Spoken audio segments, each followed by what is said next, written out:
Bienvenue dans ce décryptage où l'on va suivre une simple bouchée de nourriture. On va la suivre pendant la toute première étape de son incroyable voyage à travers notre système digestif.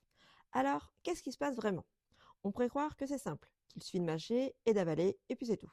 Mais en réalité, c'est une phase de préparation qui est absolument critique. C'est elle qui va conditionner la manière dont la digestion va se dérouler ensuite. Et dès cet instant, il y a une transformation fondamentale qui s'opère. L'aliment, eh bien, il change complètement de statut. Ce n'est plus un simple plat, ça devient ce que les scientifiques appellent un bol alimentaire. Ok, pour bien comprendre ce voyage, on va le découper en 6 étapes clés. D'abord, comment l'aliment devient un bol. Ensuite, le rôle essentiel de la mastication, puis on verra la chimie assez surprenante de la salive. Après, comment le cerveau prend les commandes, le mécanisme ultra précis pour avaler et enfin, comment tout ça arrive prêt pour l'estomac. Allez, on commence. Première étape, de l'aliment au bol. Et on va voir que la bouche, c'est bien plus qu'un simple passage. C'est une véritable petite usine de traitement. C'est vraiment ici que tout commence. Cette étape initiale, elle combine des actions mécaniques, chimiques et même neurologiques. Et elle est absolument décisive. C'est elle qui prépare l'estomac et les intestins au travail complexe qui les attend.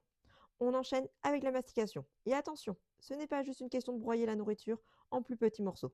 Non. Cette première action mécanique a un double objectif qui est vraiment crucial. Alors, pourquoi est-ce qu'on mâche? Évidemment pour éviter de s'étouffer, c'est une chose, mais surtout pour augmenter de façon radicale la surface de contact de l'aliment. C'est sur cette surface que les enzymes digestifs pourront agir bien plus tard dans le processus. Et là, la différence est juste frappante. Un aliment qui est mâché, il offre aux enzymes des milliers de points d'attaque. À l'inverse, un aliment mal mâché, c'est comme s'il leur opposait un véritable mur de défense. La digestion se fera dans des conditions différentes, un peu plus difficiles pour les enzymes. Bon, après, le broyage mécanique, place à la chimie. Et c'est là que la salive, ce cocktail assez surprenant, entre en jeu. On se rend compte que la salive, c'est un outil incroyablement polyvalent. Elle sert de lubrifiant pour former cette petite boule qu'on appelle le bol alimentaire. Elle agit aussi comme un solvant qui nous permet de sentir les goûts.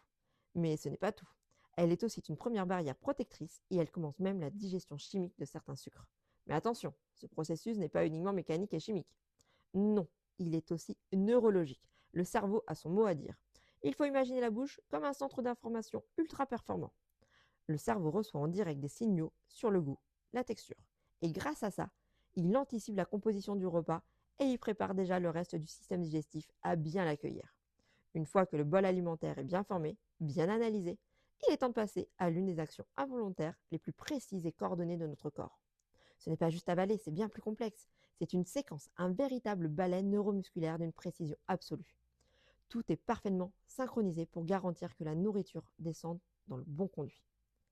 À chaque fois, sans la moindre erreur, on pourrait se dire que maintenant c'est facile, la nourriture n'a plus qu'à tomber dans l'estomac grâce à la gravité, n'est-ce pas?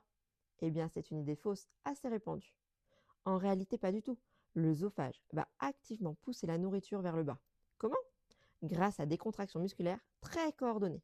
Ce processus, on l'appelle le péristaltisme. Et il est tellement efficace qu'il fonctionnerait même si on mangeait la tête en bas. Alors, faisons le point. Après seulement quelques instants passés dans la bouche et l'œsophage, qu'est-ce qui a réellement été accompli?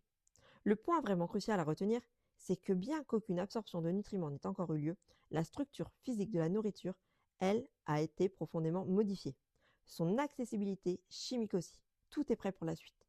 En résumé, en quelques minutes à peine, l'aliment a été préparé, amorcé et livré avec succès. Il est maintenant acheminé vers l'étape suivante qui se déroulera dans un environnement beaucoup plus hostile.